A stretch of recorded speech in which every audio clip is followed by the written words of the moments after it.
Research NSS में आप लोग का स्वागत है। आज हमारे साथ प्रोफेसर जयप्रकाश सर हैं। बहुत कुछ जानना है आज के समय में जिस तरह से दौर चल रहा है। और सर, अभी के समय में जिस तरह से रहना, खाना, पीना, पढ़ना किस तरह से ज़रूरी है और किस तरह से रहना चाहिए, किस तरह से अभी के समय में पढ़ना चाहिए, सर इसके बारे में थोड़ा-सा आप बताइए कुछ? देखिए, मेरा पृष्ठभूमि ग्रामीण रहा है। गौरिया कर्मक के बरही प्रखंड के अंतर्गत हजारीबाग जिला में गाँव है, जहाँ से हम आते हैं। ग्रामीण परिवेश में जो हम जीवन जिए हैं, उसके मुताबिक वहाँ जो आपसी प्रेम, समरसता और मिठास था, वो दिन प्रतिदिन उस श्रृंखलता आने लगी है। अब संस्कृति हो गया है दुनिया में, और संस्कार और व्यवहार में, विचार में बहुत फ़र्क आ गया है।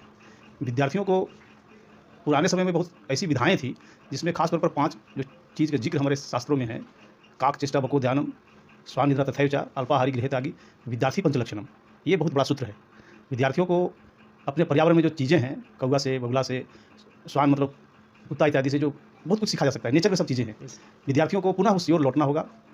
कोई भी विद्यार्थी जिस तरह बगुला अपने शिकार, अपने भोजन के लिए ध्यान लगाता है, कौवा, और जिस तरह निद्रा में रहने के बावजूद भी स्वान अर्थात कुत्ता को एक आवाज़ देने पर वो अपना तुरंत अलर्ट हो जाता है, उस तरह विद्यार्थी अपने सफलता के लिए गृह त्याग करके घर से दूर एकांत वातावरण में स्कूल महाविद्यालयों में पठन पाठन करें, और उत्तरोत्तर वो विज्ञान का, तकनीकी का सहयोग लेते हुए आगे बढ़ें। लेकिन विज्ञान का अवमूल्यन भी हुआ है। अपने यहाँ मोबाइल और जो व्हाट्सएप और जितना भी इंस्टाग्राम, फेसबुक, सोशल मीडिया है, उसका दुरुपयोग होने लगा है। इसका लाभ मिले लोगों को, सकारात्मक और उसका वैज्ञानिक अनुसंधान का एक प्रयोग करें, उसका दुरुपयोग ना करें। ठीक कहना चाहेंगे सर, अभी देखिए टेक्नोलॉजी जितना बढ़ रहा है उतना डेवलप करना चाहिए, उतना बर्बादी भी हो रहा है।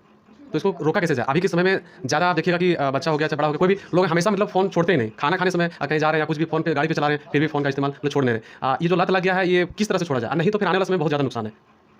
इसमें समस्त लोगों के, यहाँ जिस तरह घर में पेरेंट्स का, माँ पिता का, विद्यालय में गुरुजनों का, समाज में समाज के वरिष्ठ नागरिकों का, खुद का जीवन में संस्कारित होना होगा। बच्चे वही करते हैं जो पेरेंट्स, शिक्षक और समाज के वरिष्ठ नागरिकगण करते हैं। तो हम सभी समस्त लोगों से निवेदन करना चाहेंगे, आग्रह करना चाहेंगे कि खुद के आचरण में, वो व्यवहार में, संस्कार में लाएँ, उसके दुरुपयोग से बचें। बच्चे तभी उनको हम कहने पर अनुशासित होंगे, खुद अगर हम सही से जिएंगे, दिनचर्या पालन करेंगे, व्यवहार में उत्तमता रखेंगे, मूल्यपरक जीवन, संस्कारपूर्ण जीवन जिएंगे, तब उस डिवाइस का, वैज्ञानिक जो बहुत अच्छा चीज़ है, उसका उपयोग भी कर पाएंगे। नहीं तो विनाश से कोई बचा नहीं सकता है। सर, अभी के समय में देखिए पर्यावरण में बहुत ज़्यादा बदलाव हो गया है, बहुत ज़्यादा पेड़ पौधा कट रहा है। आने वाला समय में हम लोग कहीं न कहीं जीने के लिए 3 चीज़ की ज़रूरत पड़ता है: खाना, पानी और ऑक्सीजन। तो 3 चीज़ मिल जाए तो आदमी अच्छा से रह सकता है, जी सकता है। लेकिन जिस चीज़ पे ध्यान देना चाहिए, उस चीज़ पे ना सरकार ध्यान दे रहा है, ना लोग ध्यान दे रहे हैं। इसमें कैसे बचाव करना चाहिए? सब चीज़ विषाक्त हो गया है जीवन में। बहुत जो हवा, पानी, जल, वायु इत्यादि सभी विषैले हो गए हैं। इसके ज़िम्मेदार हम सभी नागरिक हैं।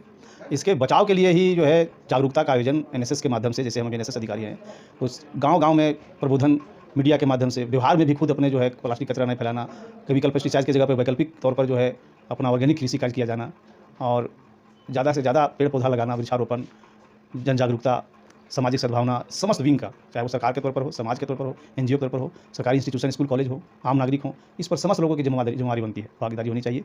और तभी जाके हम आने वाली पीढ़ी के लिए अनुकूल दशा, उचित पर्यावरण और जीवन जीने लायक वातावरण दे पाएंगे। सर, अभी सबसे बड़ा भारत की समस्या है जनसंख्या। जनसंख्या को किस तरह से कंट्रोल किया जाए? अगर नहीं कंट्रोल करते हैं तो आने वाले समय भुखमरी और बहुत सारे ऐसे होंगे, मतलब जीने के लिए भी आदमी मारने लगेगा, इंसान ही इंसान को मारने लगेगा। तो इसमें कैसे जनसंख्या को एक रोका जाए, बचाव किया जाए? इसमें जनसंख्या वाकई में पूरे विश्व और खासतौर पर विश्व में भारत का सर्वाधिक जनसंख्या वाला, जनघनत्व वाला देश होता जा रहा है भारत। और इसके चलते भोजन, पानी, वस्त्र, सड़क, बिजली, खाना, सब चीज़ की समस्याएं आ रही हैं। इसमें जनसंख्या नियंत्रण में स्लोगन कहा करते थे लोग: 2 बच्चों की हस्ती से कटे जिंदगी मस्ती से, बच्चे कम तो काहे के गम, छोटा परिवार खुशियाँ अपार, हम 2 हमारी 2। ये सब स्लोगन को व्यवहार में अपनाने के लिए लोगों के बीच शिक्षा, वास्तविक साक्षरता, साक्षर होना नहीं, शिक्षित होना, लोगों में इसके लोगों को अवगत कराना होगा कि, और जीवन को खुद इस दिशा में लाना होगा कि समस्या के समाधान जो है, सरकार भी अपने स्तर पर कदम उठाए, नियम संगत कार्य करे इस पर, और परिवार नियोजन का अपनाया जाए। लोगों में विवाह का जो उम्र जो है सही से उसका पालन हो।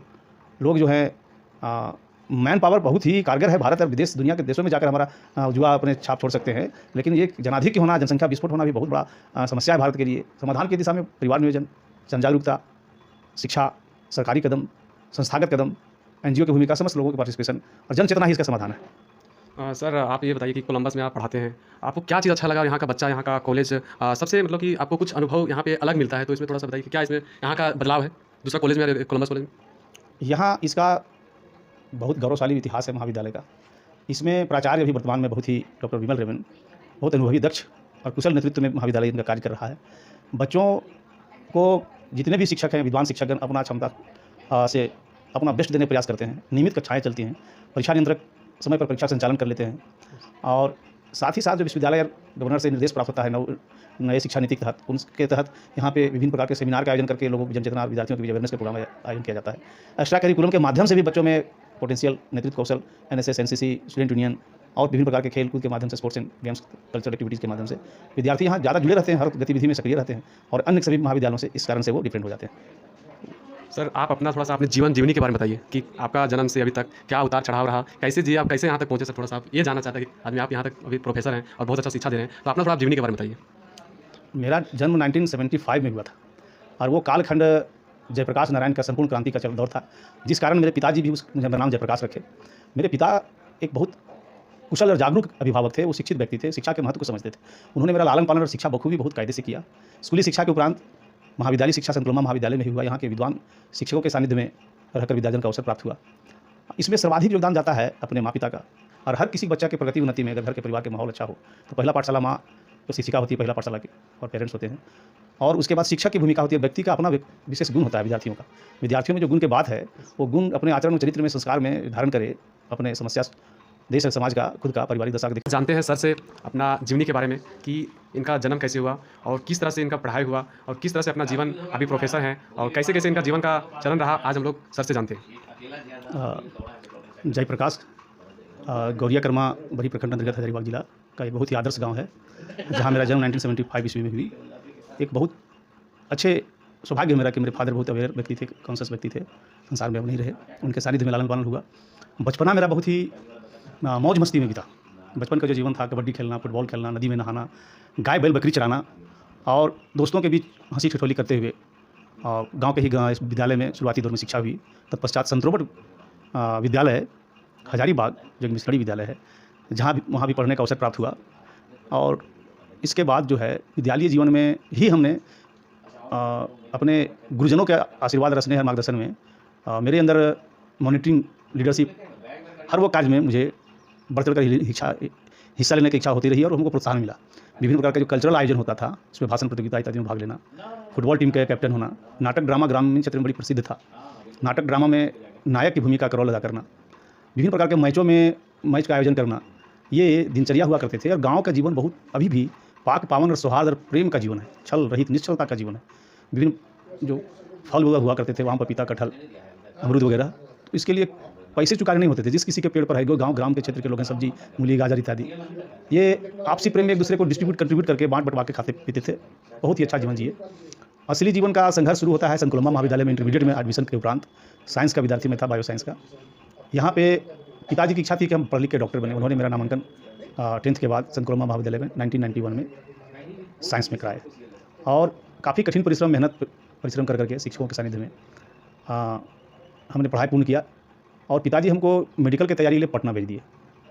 मन मेरा मेडिकल में नहीं लगा। मेरी हार्दिक इच्छा थी कि मैं एडमिनिस्ट्रेशन में जाऊँ, यूपीएससी की तैयारी करूँ, IAS बनूँ। और इस पिताजी को खुलकर हम बताए कि पिताजी, हमारे स्वभाव में डॉक्टर का जो नेचर, स्वभाव, आचरण या गुण होता है, उसके तुलना में प्रशासनिक अधिकारी के गुण हमें संभवतः ज़्यादा है और उस दिशा में हम जाना चाहेंगे अगर आपका आशीर्वाद रहा तो। पिताजी इस बात से स्पष्टता से बहुत खुश हुए कि जैसी तुम्हारी इच्छा। और तत्पश्चात पुनः ग्रेजुएशन के लिए हमको यही संकुलमा महाविद्यालय में 1993 तक मेरा ISC रहा। आर्ट्स, जो कि एडमिनिस्ट्रेशन में जाना था, तो वरिष्ठ लोगों से, गुरुजनों से बोला गया कि आर्ट्स करवा के प्रिपरेशन कराइए। हमने यहाँ दर्शन शास्त्र विषय में 96-98 में ग्रेजुएशन करके पुनः हम यूपीएससी की तैयारी के लिए दिल्ली चले गए। वहाँ कठिन परिश्रम, कोचिंग, ट्यूशन और तैयारी के। अभी जयप्रकाश सर हैं जो NSS के प्रोग्राम ऑफिसर हैं। आज जानते हैं NSS क्या होता है, NSS करने से क्या फ़ायदा होता है? शिक्षण संस्थाओं में भारत सरकार का राष्ट्रीय सेवा योजना विद्यार्थियों के सर्वांगीण विकास के लिए कार्य